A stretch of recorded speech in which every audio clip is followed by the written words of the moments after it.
Before I start on the main subject of this video, I just want to give a big shout out to my mate Paz49, who's a whisper away from 200,000 subscribers.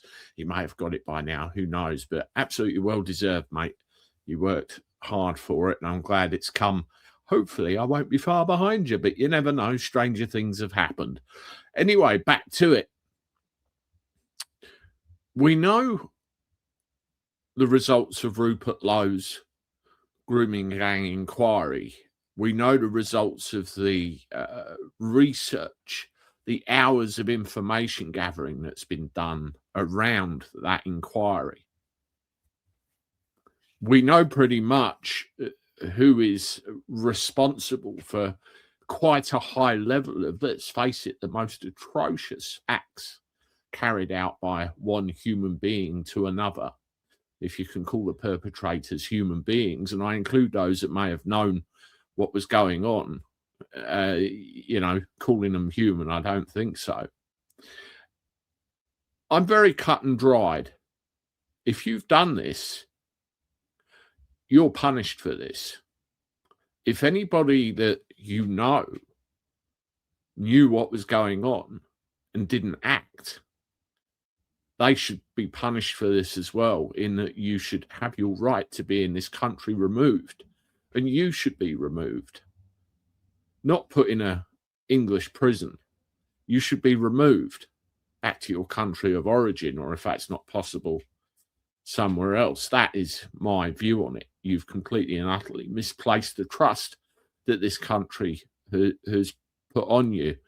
Now, what I find absolutely incredible is where words like Islamophobia get thrown into the mix to try and conflate what is a very serious issue, very, very serious issue. And I'll bring you to this tweet here. I couldn't believe it. Matt Goodwin's the presenter of this piece, by the way. Fahima Mohammed says that's Islamophobic to say grooming gangs. She wouldn't want to hurt their feelings. So let's have a listen to this.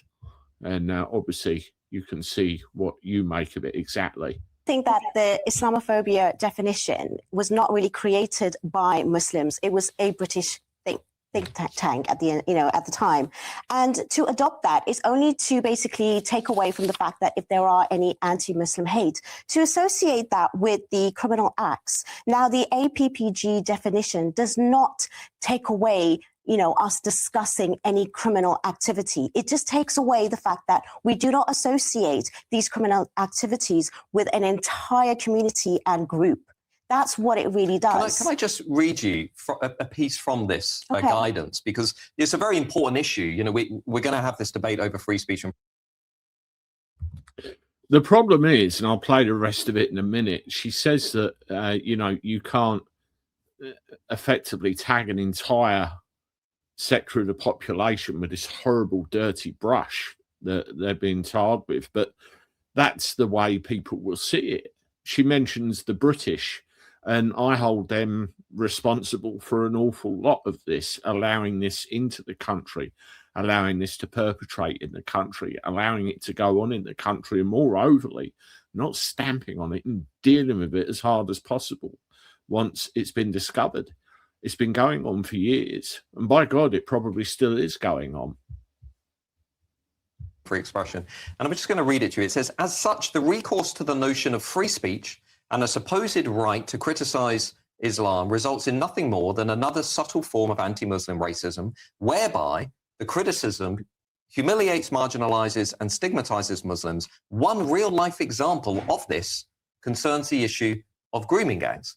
Now, the implication being that if you talk about grooming gangs, you are therefore perceived to be racist against Muslims, and therefore this definition would shut that debate down.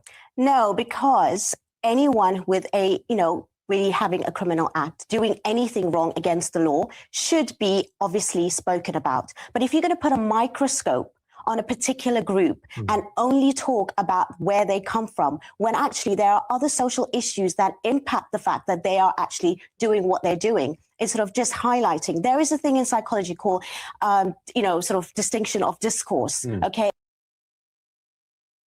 She says there are other social issues which are, you know, causing this problem. At the end of the day, when you put one culture with another, they're not compatible. And the little bit of reading I've done on this and practices in other places, you know, they're just not compatible. These are the social issues. And as Matt said, you know, the fact that you go down this route, does that mean that it would just wipe out any inquiry? Well, you see in the actual House of Commons, Parliament itself, they've tried to kick this can down the road as much as they can. And you start to see some of the reasons why. And if it wasn't for Rupert Lowe and this inquiry that he's managed to crowdfund and get going himself, we get to learn the truth. And I've got something to show you at the end of this video, so please stick around.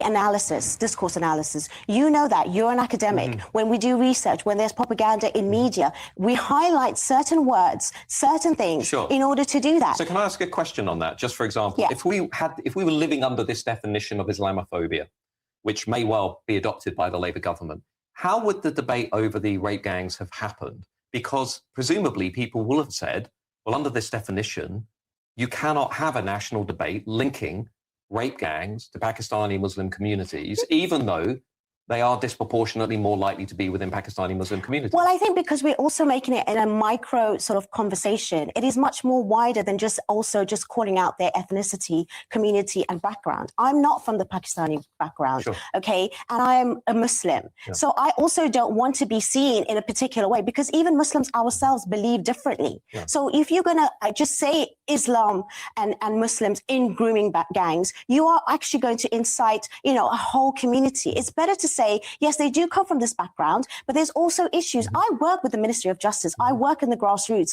speaking to people in probation, and they come from all parts of, you know, nationality, ethnicity, whatever it is. There are issues why they do have offenses, and that is to do with whether they have mental health, whether their social economic background. I think that's more of a research that we need to put in.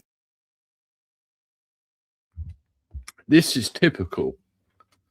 I'm not saying she is, but I almost feel like she's trying to kind of self-justify what's going on, because what they do, they throw in all sorts of other figures, all sorts of other reasons, all sorts of other calculations into the mix. And call me old-fashioned, but at the end of the day, a group of individuals, in this case, be it the demographic they are, have done this evil, heinous thing to our young.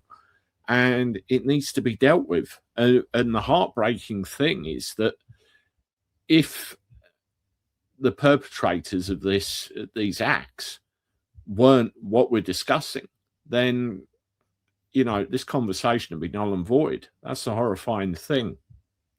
I want to show you something else. What's this here? So, Palestinian imam. Muslims will not wait for 2050 to outnumber the infidels. They will conquer Europe by jihad before that. It won't stop at Israel. So, you know, there is a faction which we need to be very concerned with. يقال مثلا في 2050 يعني سيكون مثلا عدد المسلمين في فرنسا أكثر من الفرنسيين، ولكن نحن يعني خلينا نقول لا نعول على أن مثل هذه الأرقام هي التي ستحول هذا البلد إلى بلد إسلامي. يدخلون في دين الله عز وجل أفواجا من خلال دولة تحمل تحمل الإسلام عن طريق الجهاد في سبيل الله عز وجل. في سبيل الله عز وجل تحمل هذه الرسالة وهذه الرحمة إلى الناس. فإذا القضية بأنه سينشر سلطان الإسلام على العالم كله بإحدى ثلاث: الإسلام أو الجزية أو نستعين بالله عز وجل ونقاتلهم حتى يخضع العالم جميعا لسلطان. يقال مثلا في 2050 يعني سيكون. Now, I've played that before, and you can see really a little bit of what's going on with what that guy said. Obviously, you had the translation at the bottom of it. Now, just to finish, and I heard this for the first time last night. I mean, this is absolutely horrific. But to give you some idea of what we're dealing with, this is a statement from the inquiry, and parts of this unbelievable. I'm going to be careful the way I read this out for obvious reasons. Our inquiry panel has heard extensive and deeply distressing testimony from a survivor detailing prolonged and extreme exploitation beginning in childhood and continuing over a number of years across multiple locations in the UK. The panel wishes to place on record that we regard the testimony with the utmost seriousness.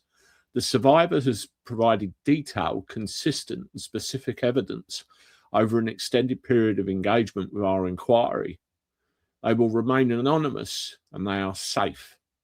They've made it abundantly clear that they want the country to know their story. This is their decision and their decision alone. Elements of their account have been independently corroborated through presented documentation and vast evidence. The panel is also aware of additional material and supporting information that strengthens the credibility of the survivor's account and warrants urgent and comprehensive investigation by the relevant authorities. Given the gravity of the allegations, we thought long and hard about whether to release the following information. We believe, as they do, that the public deserve to know the truth about the gangs. The survivors' abuse began at the age of 12. She was, we'll say, hard for the sake of the censors, multiple times per day over many years. These were filmed and were used as blackmail. The survivor had stated that multiple police officers were active perpetrators. Money was exchanged openly, and this destroyed her ability and willingness to seek help. Police vehicles were used to traffic them, and some of the events were called cop nights. The extreme pain they suffered included filmed torture in places called red rooms. This included waterboarding, rope. Distressingly, a dog was involved. And then she was forced to re-watch. The coordination of this specific activity was predominantly perpetrated by Pakistani heritage men.